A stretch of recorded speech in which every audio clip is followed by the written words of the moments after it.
Hi, I'm Casey Crosbie, your host of Reliably Republican. Today, I am very honored to welcome a very special guest, Mr. Victor Davis Hanson. Many of you all know him as a political commentator. He is a military historian, professor emeritus at California State University in Fresno. He was awarded the National Humanities Medal by President George W. Bush in 2007, and he's the senior fellow of the Hoover Institute.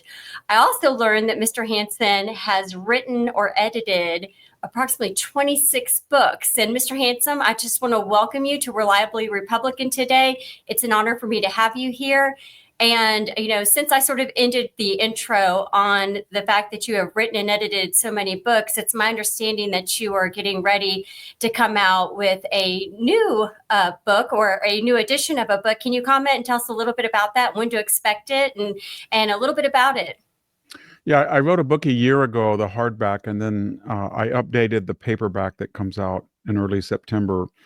It's called The End of Everything, and it's about how the unthinkable becomes reality. And that unthinkable means that wars just don't end with armistice or agreements or one side wins, one side loses, but there's a complete destruction of language, culture, infrastructure.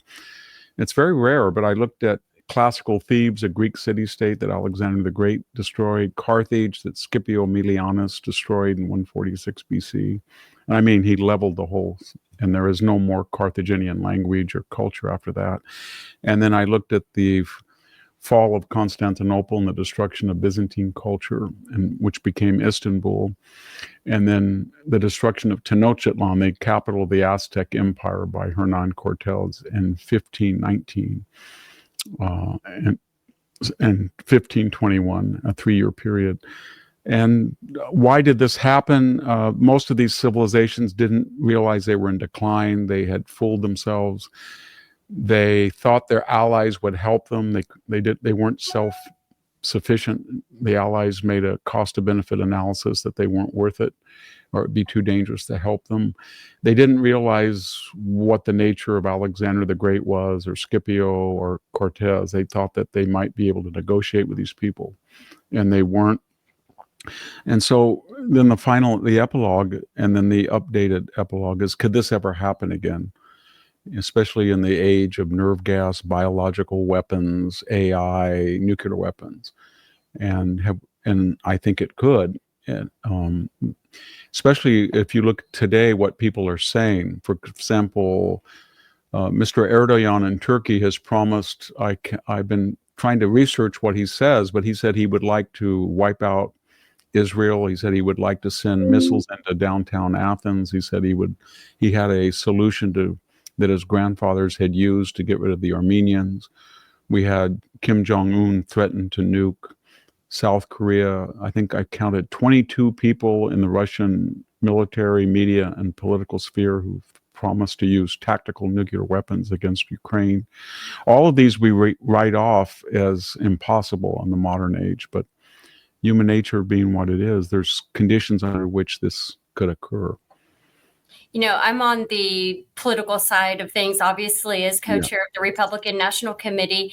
And one thing, that I have found very interesting is the work that President Trump has been doing to resolve conflicts across the world. Maybe you could comment a little bit about the importance of having him here at this time with some of the different conflicts we are seeing, and particularly with what's going on between Russia and the Ukraine.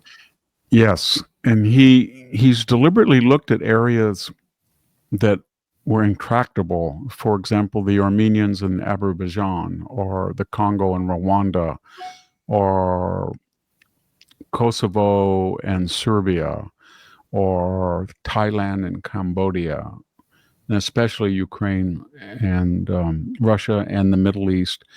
And all of these, they were long open sores, but they all had the ability to draw in third power, especially Ukraine and Russia. It's very dangerous. We learned in the Cold War there were certain protocols that when you had a proxy war against your superpower rival, you didn't arm them with the ability to go into the superpower's homeland. For example, when Cuba was used by Russia in 1962 to hurt us, we went to DEFCON 2 because we were afraid that Russia was arming Ukraine to hit the U.S. mainland with missiles, probably nuclear tip. So while it makes military sense for Ukraine to be able to stop the aggression from Russia by attacking, depots or air bases inside Russia, on the other hand, over this 50 years of the Cold War, we didn't do that. We would have said to Ukraine, you cannot do that because that will draw us into a big power standoff. So that's something that we've kind of forgotten, that all of these proxy wars, and Vietnam was one when, even though the Russians were supplying the North Vietnamese in Haiphong, we did not bomb that harbor because we thought we would hit Russian ships.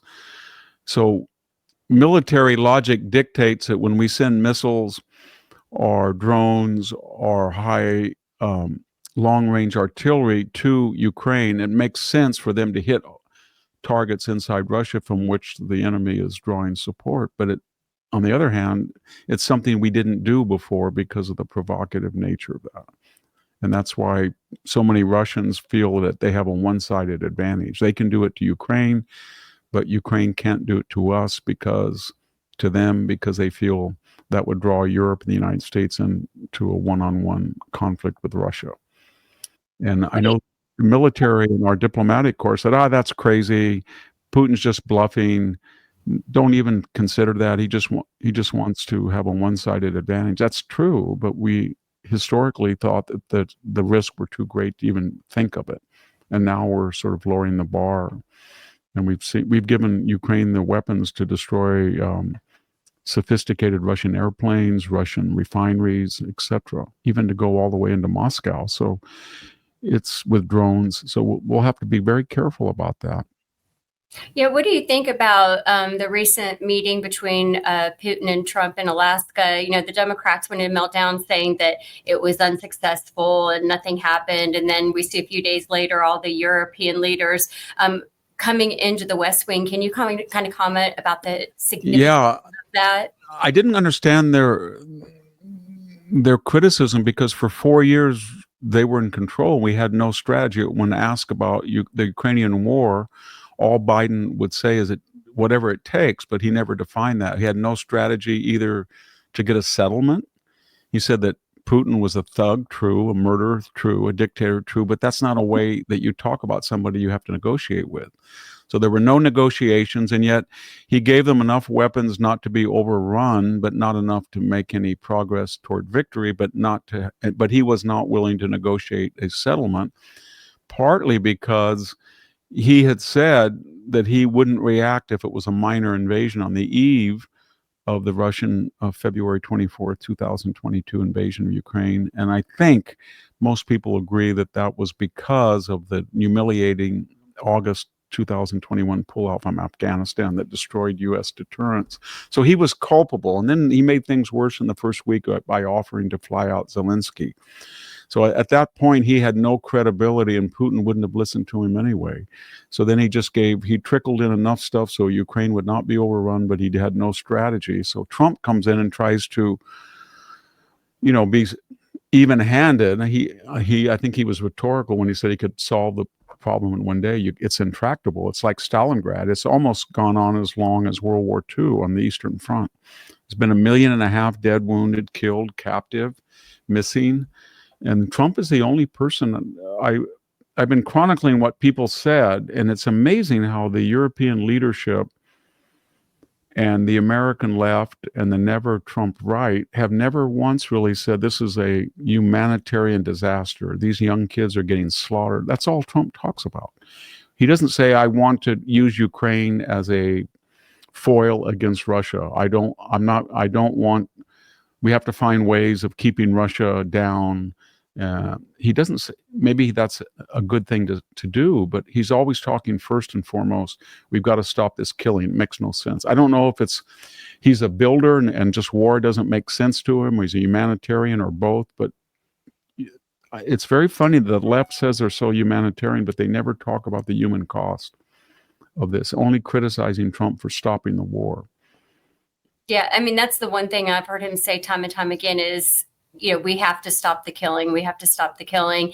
And, you've written another book called The Case for Trump. My job is to go out and promote President Trump and the America First agenda.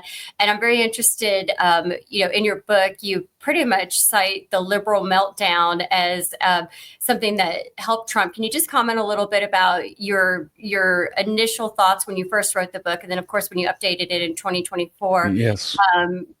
Because it's truly amazing what he was able to pull off to lose and then come back in such a manner and make such a case for a second Trump presidency with the right message. And it is. I wrote a sequel. I just turned it in last week to the same publisher, Basic Books, about the return of Trump. Oh, and the subtitle is The Fall and Rise of Donald Trump and the MAGA Agenda.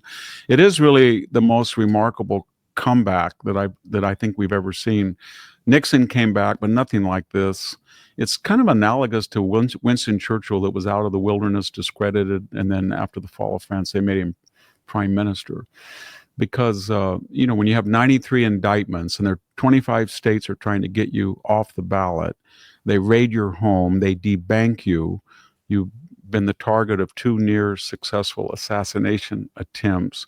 While you were president, they impeached you twice. They tried you as a private citizen. They tried to bankrupt you. You had $500 million in fines in these suits and indictments, of which they would never have filed any of them if Trump were not a candidate again, or had it been any other person. And they will never use those charges again against anybody. They were so ridiculous. So to come back from all that and to do so in your late 70s, it's kind of remarkable. And the big difference that I saw this time around, and I quoted Trump literally a lot in the sequel I just finished. He says that in some weird way, it might have been better to be in the wilderness for 4 years to learn about the nature of his enemy and the bipartisan administrative their swamp. So there's 2 things that you notice. This time there are no Bill Barrs, there are no Rex Tillersons, there's no H.R. McMasters, there's no Jim Mattis. There are people who not only are loyal and are on the MAGA agenda, but they have been often, in the case of Kash Patel or Tulsi Gabbard, or they've been the victim or the object of the very agencies they're going to run by, I think, intent. And then the other thing is, very quickly, in the first administration, he admitted that he had only been to Washington, I think, 16 times, he thought. And he was addressing symptoms of the Progressive Project. Let's close the border. Let's try to deal with crime. Let's restore deterrence. Let's question the new Green New Deal. But this time, he's going to the root causes of those symptoms. He's saying, why does the left wing that nobody really agrees with, and they're 30, 70, 40, 60s on most issues, and they don't have the House, the Senate, the Supreme Court, the White House, and they lost the popular vote and the Electoral College vote, and yet they have power and influence. And then he came up with, I know why. They control the universities and indoctrinate people, and we don't have to fund that indoctrination unless they reform. And then he said, we're giving USAID billions of dollars it's cronyism. They fund these NGOs that are platform for revolving door leftist diplomats and administrative people. And then he said, the administrative state is 3 million people. I'm going to try to cut with Doge. And then he said, they have a lot of boutique issues, abortion on demand, the transgendered issue. I'm going to address that. So he's trying to address, and the border wasn't just he closed the border. He did something that people thought would be impossible, self-deportations and things like that. So what he's trying to do this second time around is, I'm just not going to try to deal with how the left manifests itself. I want to know why they keep being so influential when most people don't want that message. And the answer he came up with is, they have the media. So I'm going to defund NPR or PBS. They have the blue chip law firms. I'm going to address that. I'm going to take away their security clearance. They have the administrative state. I'm going to take a look, or not I am, but somebody's going to take a look at Brennan, Clapper, and John, all of these people that may have broken laws but thought they were exempt. And so he's really trying to tell the country that you don't have to be at the mercy of an ideology that you don't want and you reject so often, but you should be very afraid of it because it has institutional power. It takes over the law, the media, the popular culture, the K through 12, the universities, and we in the past have discounted that. Oh, it's just the faculty lounge craziness. Trump says, no. From the faculty lounge to having women compete in boys' sports is about 4 years. So it's a very different, it's a revolution. I guess you'd call it a counter-revolution. He's trying to wage a counter-revolution to stop the left-wing revolution of 50 years. So when I travel the country, my home is in Kentucky. I imagine that's quite different than California. And, it's amazing. You mentioned some of these issues that are 80-20 issues. And, as I travel the country going out and promoting President Trump and the America First agenda, I see just, middle America does not agree with the woke left, and they are on board with President Trump. They see him as a fighter, and particularly the second term, just, he's promises kept, or promises made, promises kept, where he is just going in and everything he said he was going to do, he's figuring out a way to do it. I think he is the president at the right time right now, because it's just so consequential with everything going on, not only in the world, but within our country. But I want to know your opinions of what we're seeing out of this Trump presidency going into 2026 and the midterms, and how you think this might play out.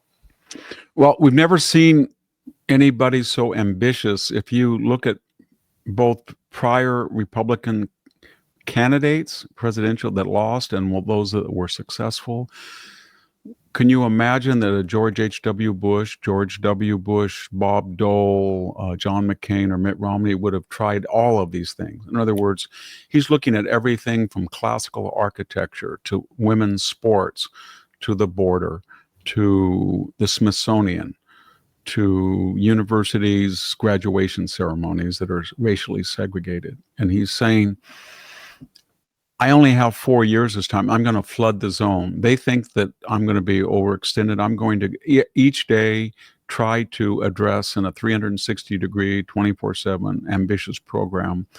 And it's kind of like, I'm just going to be pounding on everything they do, and at one point it's going to change.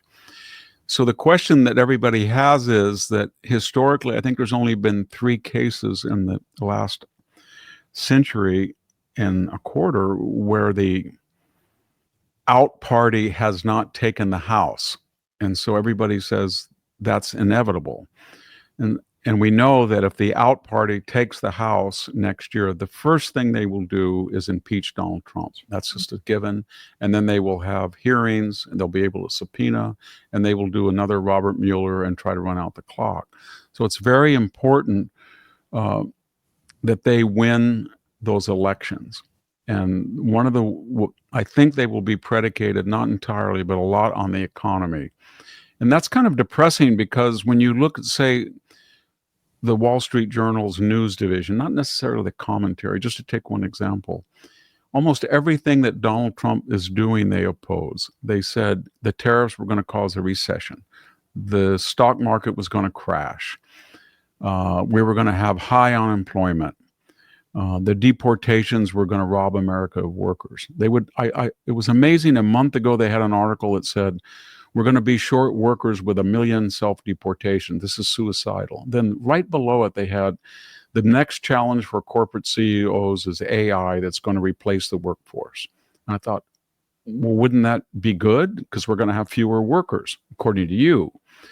So it's almost that they find a reason to oppose him. So it's going to be very challenging, because the open borders, free but not fair trade, libertarian right is opposed to him as much as the left. And the left is united. It's fragmentary in so many things, but it's united about Donald Trump. Anything he says or does, they don't want. If he goes to Washington and crime is reduced, they want more crime. If he closes the border, they want more illegal immigration.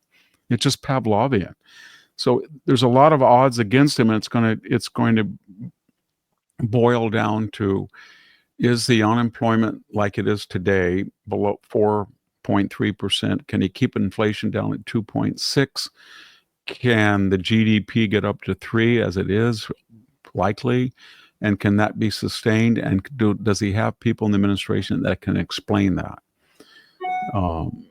That's very important, because in 2008, with the meltdown that we had, that the Bush administration suffered in September, by the time Obama came in, it was September, October, November, December, January, 5 months, and they had stabilized the economy. Mm-hmm. And it was back, it was starting to work again. And Obama just kept saying, well, it's just terrible, we've got to borrow. Same thing with Bill Clinton in 92. He said the George H.W. Bush recession, which was a mild one, is the worst thing since the Great Depression. And they didn't counteract those narratives. So they've got to get people out there preemptively to go over the economic data. And we've got to get the economy has to be strong, because that's historically what people vote for in the midterm. Sounds like you just told me what I need to be doing for the next few years. Yes. To help get well, it's very important. It's very important. He's got very good people, Scott Bessent and Kevin Hassert especially, and they need to be really out there every single day. Of course, foreign policy is an outlier. It's a known unknown. If he were able to solve this unsolvable Ukraine policy with if Ukraine lost 10% of their territory or 15%, but it had security guarantees and there was a ceasefire, that would be an amazing achievement. And that would be very valuable. That's why the left is so worried about that. They're rooting for war, not peace, because they feel that if he does that, plus the other things that you mentioned in these other areas of the world, he'd be very difficult to defeat in the midterm. You mentioned the left, and since you are in California, I have to ask you about your governor and him sort of making himself the de facto leader of the Democratic Party. Tell me a little bit about your thoughts on Gavin Newsom and his policies in California. I'm just curious, from somebody who lives there and has to experience. I think you're in a little more conservative area, but just if you could comment in general. I like to say no one likes Gavin more than Gavin, so I just would love to hear your thoughts. It's funny. It's a very funny state. It gave us Ronald Reagan and Pete Wilson and George Dukmajian, and even Schwarzenegger was better than the left. So we had 32 years of Republican governance. But three things changed the state. We had the world's tech money come into Silicon Valley, $10 trillion in market capitalization. And they were all left wing. So they run the state. And then we've had about 8 million people leave in the middle class that were mostly the Reagan, Pete Wilson voter. And then we had half of all the nation's illegal immigrants. And you put all those three things together, and it's almost impossible. We have no statewide Republican officer. We have supermajorities in both legislatures. We have only 9 of 52 House seats, and it's going to get down to 5 if this thing passes. That said, there's 41 million people here, and 38% are Republicans. They voted for Trump, a little over 38%. So if you look at the actual, if those voters represent the general population, we are the biggest conservative state in the United States, with about 17 million conservatives. And they mostly are where I'm speaking from, in the Central Valley and the Inland Empire east of Los Angeles, and everything north of Sacramento and everything east of the foothills, for the whole state. So geographically, it's about 70% of the state is conservative, but we have this crazy corridor from Berkeley to La Jolla, San Diego, and that's where the tech money is, that's where the banks are, that is where the investment firms are, that's where Caltech is, that's where Stanford, Berkeley, USC, UCLA, that's where all the universities are. So it's not just Democratic now, it's hard left. And as far as Newsom, he's got a lot of problems, because we have the highest income taxes in the nation, 13.3. We're about number 6 in sales tax. We have now among the highest property taxes because of the assessments rather than just the rate. We have the highest poverty rate outside of Appalachia. About 21% is below the poverty rate. Half the population, half the births of the population are on Medi-Cal. 40% of people are on Medi-Cal. We are the wealthiest state by zip code and the poorest. And 1/3 of everybody on public assistance is in California.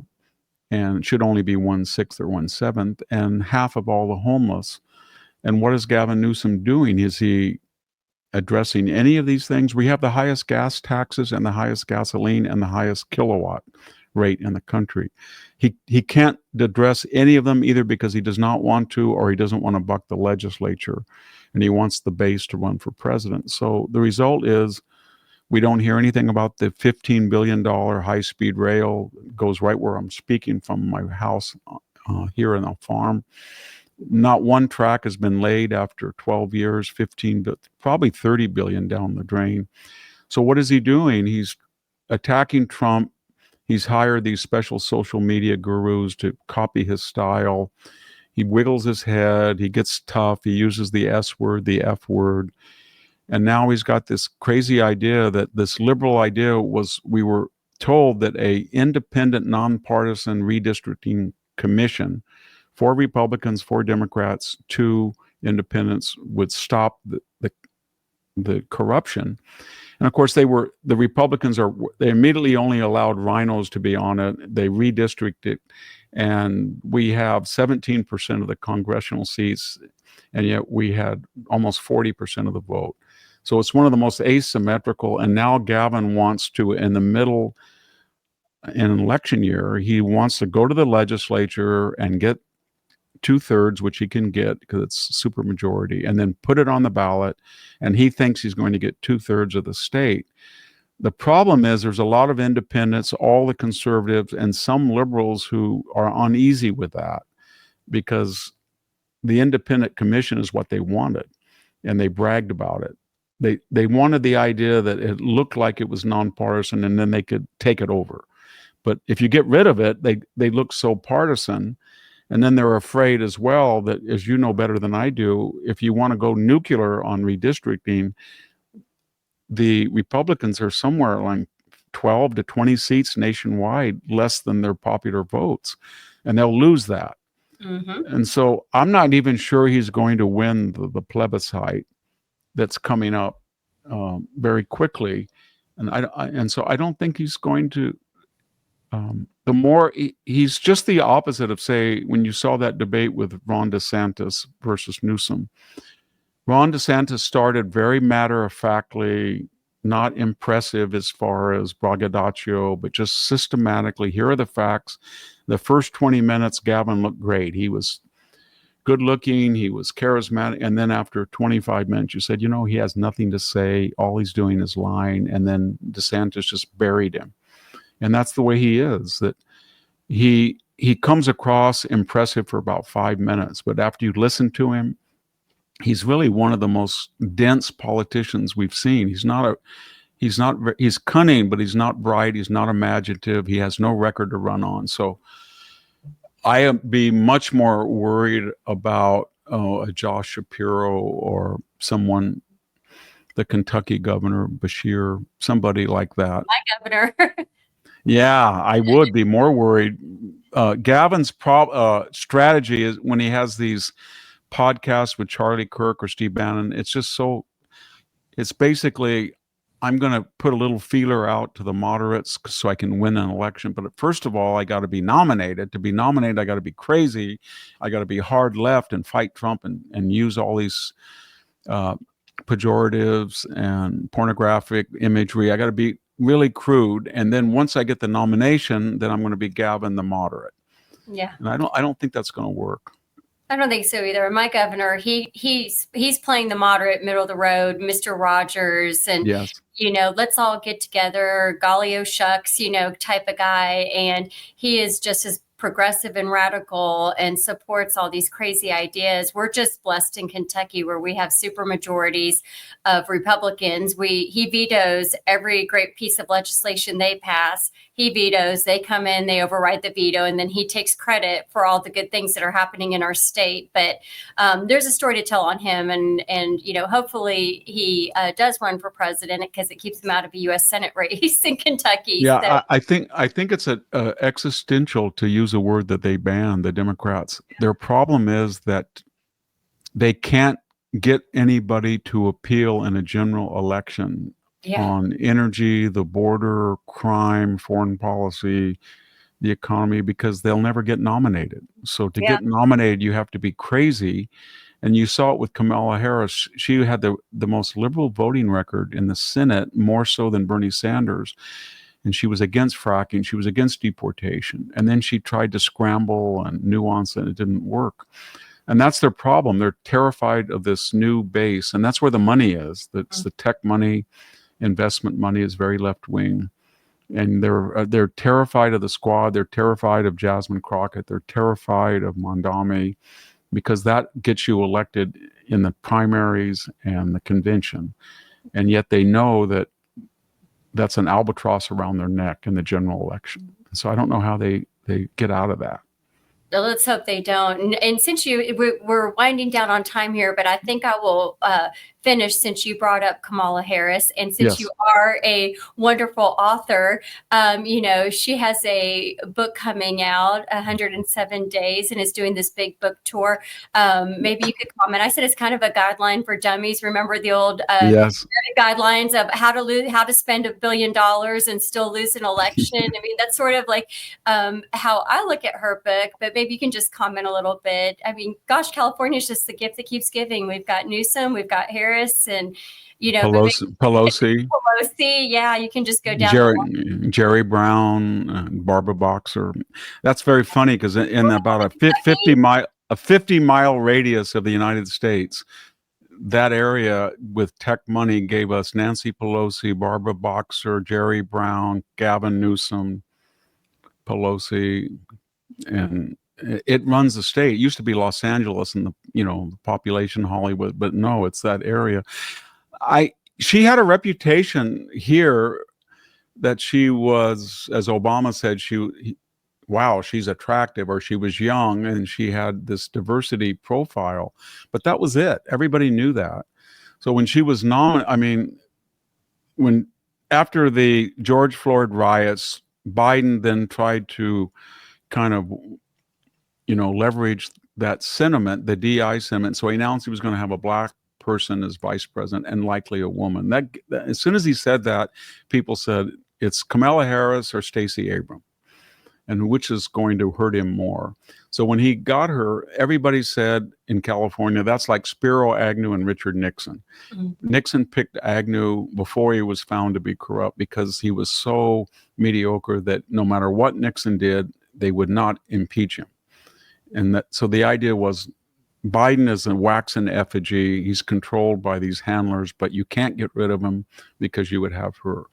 And then he was so bad, all of a sudden in 48 hours when they got rid of him, they thought, well, at least she's young. She's dynamic. And then we were all saying in California, yeah, but she's just as cognitively challenged as he is. It's not through age, it's through innate inability. And she's going to be a disaster. And there was, for like 24 hours, they were going to talk about a convention. You remember a vote. And I think even Joe Manchin kind of jumped on the bandwagon. He might be a candidate. And then they just, it was very funny. The Democracy Party just said there is going to be no convention vote. There is going to be no primaries. She didn't get one vote in 2020. She had no delegates, and we're going to appoint her in 48 hours, and we're going to raise $1 billion, and then we're going to put her on ice. No one's going to see her in an impromptu setting. She's going to have no hostile interviews. She's going to have no news conferences. We're going to pay Oprah. We're going to pay Al Sharpton. We're going to pay all these movie stars for scripted interviews. And that will last in this truncated campaign. That was the whole strategy. It almost worked because although the polls were rigged, she got pretty, she was dead even or ahead. And then the debate, none of her answers matched the questions that were asked, but she was smiling, and so everybody said she won the debate. And I thought, well, not really, because when you get the clips later, Trump did better in the clips than she did. But that was a strategy that no one was going to be able. And then finally, the media even rebelled. And out in California, most people were saying, just give her two press conferences, or maybe one interview, and it will be so disastrous that even editing, and it was. And that's what happened to her. People got very frightened when they listened to her, Becoming and Time and the moonscape and the sunset, all that stuff. That coconut trees. Coconut trees, Venn diagrams, all at school buses. Everybody had heard it before. They'd heard all of that. Being and Time, as if she was Heidegger or something. We'd heard it all. And she had never... The only thing that everybody was confused about when she was on the ticket and Joe Biden was fading, they deliberately put her on the border and space, and then there was nothing she could really do, but they were almost trying to embarrass her, and they did. And so I think Biden's people were saying she's going to be so unpalatable, nobody will ever want Joe to get away. And if he had not done that early stress test that they forced him to do, that historic early debate, I think she wouldn't have been on the ticket. And I think that he would have been worse than she was, probably, because he was failing at a geometric rate. And today he doesn't seem even coherent. I could not agree with you more. And now she thinks she's going to go out and sell her book on how to lose. It's beyond comprehension. I think I would much rather read your books all day long every day. You. So I am so thankful for your time today. I know we went a little over. I think I could probably talk to you for hours. Thank you. It's been amazing having you on. I'm going to be moderating these Liberty Labs across the country where we're going to talk about some of these issues. I hope that I can invite you maybe to join me on one of those. I think everyone would love to hear your message. And so hopefully we can work that out and continue this discussion. But thank you so much. It's been such a pleasure having you on today. And maybe we can go back and do this again sometime soon. Yes. Thank you very much for having me. Thank you. Bye. Have a great day. Bye. Thanks. Bye. I want to thank my special guest, Victor Davis Hanson, for joining me on Reliably Republican today. We were able to discuss many different issues, as well as talk about his new book coming out, as well as some of the previous books he has written. We discussed midterms, and of course, we threw in a little Gavin Newsom and Kamala Harris, since he's from California. So I hope you all enjoyed this show. It was such an honor for me to have Mr. Hanson as my guest today. Thank you.